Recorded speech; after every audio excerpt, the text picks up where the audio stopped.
Ladies and gentlemen, we in Ukraine created a special national award for children. I told this story today to Madeline, and it's for boys and girls who have shown bravery during Russian attacks or helped in other dangerous situations, volunteered or shown civic leadership. The award is called The Future of Ukraine, and truly our future depends on whether we can raise children who care, who are not indifferent to others, who are willing to help. As this visit began, I had an honor of presenting this award to a boy who lives here in Denmark, and he's a Danish citizen. His name is Jens,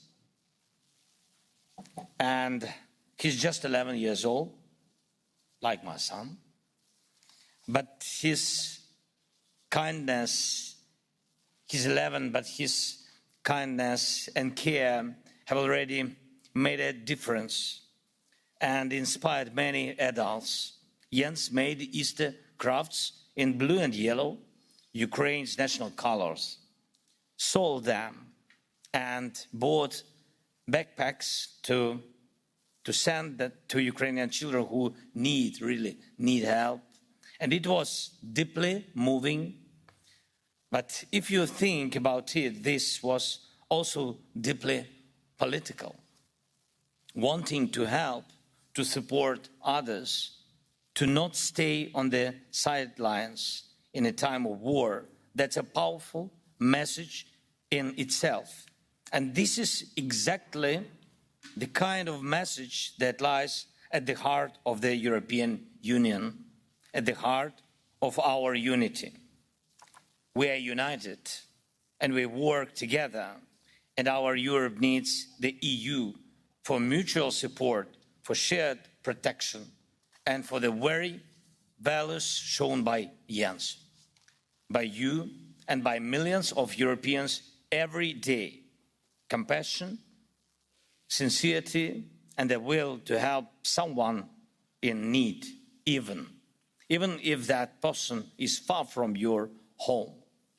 And we must not forget this. All our European institutions, all our agreements, all our cooperation and joint work for security, it's all built around this idea that Europeans care for one another and act like human beings in this fullest sense of the word. This is why we need the European Union. And this is why we must defend Europe, not only from outside enemies, but also from those inside who try to replace solidarity with division, and compassion with a cold disregard for anyone but themselves. Dear friends, the next 6 months of Denmark's EU presidency will go by fast. Time always flies. The most important thing is that we achieve what we all truly want. First, we need to protect the EU from those who are trying to break it apart, often for personal and corrupt reasons. The EU must stay strong because it gives strength to every European nation in global competition. And the EU must keep its promises, especially when it comes to enlargement. And I hope that during Denmark's presidency, the EU accession negotiations with Ukraine will move forward and the clusters will finally be open. Second, we all understand that Russia is not just some dangerous neighbor. That much is obvious. It's something more deliberate, an anti-European project. Everyone in Europe can clearly see this. Russia invests in everything that goes against our European way of life. That's why we must not let them win, not in this war, and not in any part of our future. We need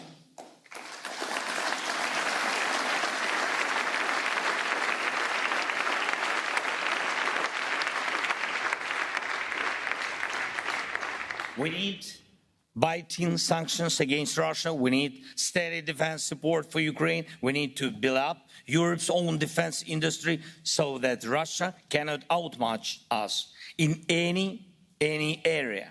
All of this is vital for keeping Europe safe.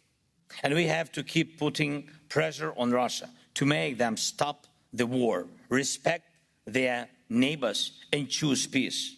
As long as Russia gets a high price for its oil, it keeps fighting. That's why we need a strict price cap. As long as Russia finds ways to buy parts and equipment for weapons, it keeps killing.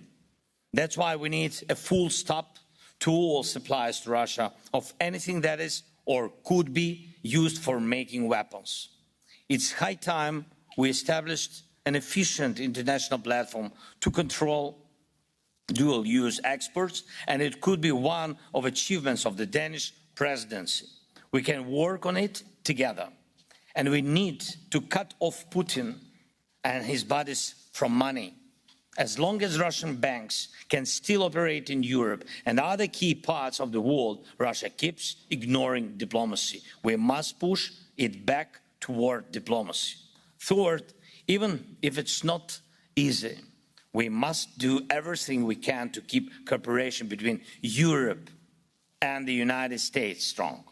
Yes, Europe should rely more on itself, especially when it comes to defense and protecting our people. But it's always better to be in an alliance than in disagreement. So the next 6 months should bring real progress to protect our partnerships and make our cooperation stronger.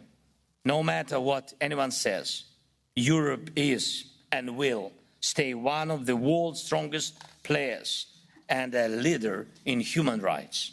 Europe must also become a global leader in technology, especially in defense technologies. That's a key goal. And most importantly, Europe must be a continent of peace. Let's use the next 6 months to make the right decisions, especially for that. Thank you. Slava Ukraini!